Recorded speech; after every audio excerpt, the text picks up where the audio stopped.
Hello and welcome to Always Bored Never Boring. As far as I'm concerned, Avalon Hill are on a bit of a winning streak right now. For a start, I think they have been doing a really good job with HeroQuest, and I feel like the game continues to be in safe hands. Furthermore, they have recently released the very solid card game Betrayal Deck of Lost Souls, they are continuing to support the splendidly ridiculous Betrayal at House on the Hill, which reminds me, I really should pick up the Scooby-Doo reskin for that game, and they are now the stewards of the classic Games Workshop property, Talisman, the magical quest game. So when I hear official news from the team at Avalon Hill, you can bet I'm taking notice. And we have been spoiled with good news over the last few days, with several announcements coming out of the Italian gaming convention Play the Games Festival, which ran from the 17th to the 19th of May 2024 at Modena. First of all, Avalon Hill's new edition of Talisman has now gone up for pre-order, and we have had our first official look at some of the components. And good grief, this looks beautiful. Talisman is a very simple game that tells its story through the chaos of random card flips and dice rolls, and a big part of every game is the joy or despair of each adventure card drawn from the deck. That being the case, presentation has always been a big part of the game, helping to create an immersive experience. And just look at the new artwork. It's gorgeous, taking up a good amount of space on the cards with bold keywords for easy reference. I have seen a few people express concern over the font, but to me it looks clean and easy to read, so that's a win as far as I'm concerned. And I have to mention the card backs too. They are stunning, and the graphic designer here has absolutely earned their paycheck. But there's more. The game comes with 12 classic characters, all with redesigned character cards and miniatures. I think my favourite is the wizard. That is a proper old school wizard.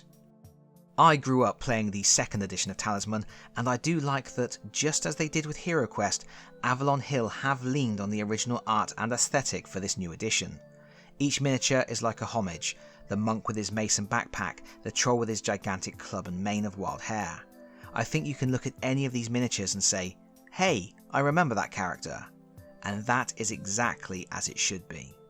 I do see plenty of other quality components in the images too.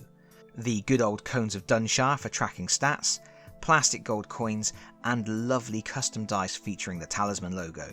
Talisman is not everybody's cup of tea, that's true, and I certainly wouldn't call it the cream of game design. But it is a classic, a part of gaming heritage, and it is dumb silly fun. Every game tells a story, and it's a fabulous way to introduce fantasy gaming to new players. I did want a second edition copy of Talisman for my own collection, but looking at this new edition, I think I've changed my mind. I can't wait to see more of this. Fortunately, we won't have long to wait. Talisman is set for release in August 2024, and you can pre-order it right now from several online retailers such as Amazon in the US and Zatsu in the UK.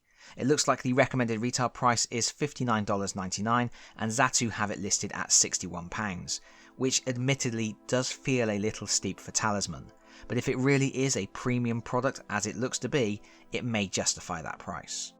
While I am really excited to see a childhood favourite getting a fresh lick of paint, the really exciting news from this weekend was regarding one of my favourite games of all time, HeroQuest. Quite some time ago, rumours began circulating of a forthcoming HeroQuest adventure pack called Jungles of Delthrak. Some online stores were listing product details long before they should have been, and while I think it's fair to say that most people believed such an expansion would be coming out, the details we had seemed a bit suspicious. The box cover in the listings were clearly fake, and there were some oddities in the product details, such as all the enemies being translucent plastic. Further leaks and rumours did surface, but needless to say, we were all waiting for something official, and at Play, that's exactly what we got with the reveal of the official box art. At the moment, unfortunately, I think we have only had a reveal of the box lid. All the juicy info is always on the back, but at least we can get an idea of what this expansion is all about. The obvious thing to note is we have new heroes on the cover. This is interesting because one is a female dwarf and the other is a male human. The initial thought was that these might be alternatives for existing hero classes, so we would finally have our retail version of the female dwarf. However, I feel like both of the depicted characters, based on weapons and attire, are the same hero class, and we do know we are getting a new hero class in this expansion. I think we have some kind of adventurer, ranger or survivalist here, and I think, or at least it looks to me, like we aren't just getting a male and female version, but two different races. Obviously, the original dwarf class was defined by being a dwarf, the elf by being an elf, the rogue heir was defined by being from the elvish royal family, the non-limited guardian knight could have been anything under that helmet, but if the hero class is, for example, adventurer, it doesn't matter if that hero is a human, a dwarf, an elf, a banana, a female aardvark, or a small off-duty Czechoslovakian traffic warden. That means there is an opportunity to be more creative with the miniatures. If that's what has happened here, and we are getting a female dwarf and male human version of the same hero class, that would be a first for HeroQuest, and a move I am thoroughly on board with.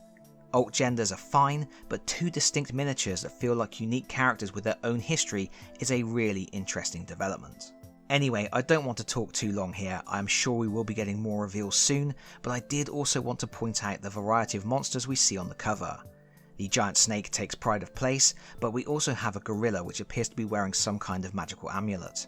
I'm thinking some kind of gorilla grodd boss here. And we are also getting something that has been a glaring omission from HeroQuest since 1989. Giant spiders. No good dungeon crawler is complete without giant spiders. I see 6 on the cover, and I would expect to get at least that many miniatures for them so we can have terrifying swarms to fight through.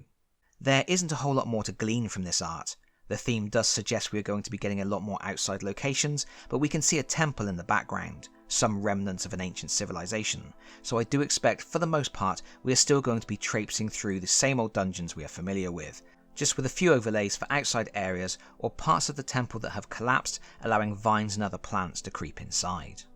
This is clearly the most different environment we have explored since the icy north of the Frozen Horror, so I am hoping Avalon Hill will really lean into the idea of overlays and how they can be used to create a compelling environment that feels completely new. Speaking of completely new, Jungles of Delthrak is of course a brand new expansion, rather than a reimagining or updating of a previously existing expansion. This is only the second time Avalon Hill have done this, the other completely original expansion being Rise of the Dreadmoon, which I thought was excellent without fully hitting the target regarding what it could have been. This makes Jungles of Delthrak particularly exciting, as Avalon Hill have a chance to flex their creative muscles a little bit more. For this expansion, they brought on board Levi Coombs of Planet X Games, whose background in RPGs means we are probably going to see a lot more role-playing elements here.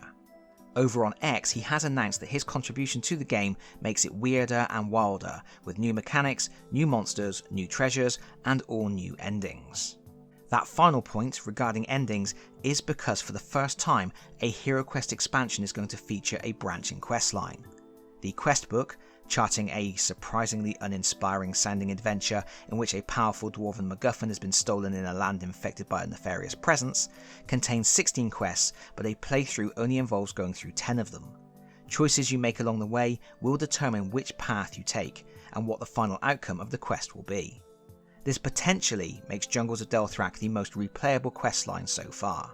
I think the only pause for concern I have right now is Levi made a comment that he had purposefully injected Easter eggs into the campaign for Planet X fans to spot.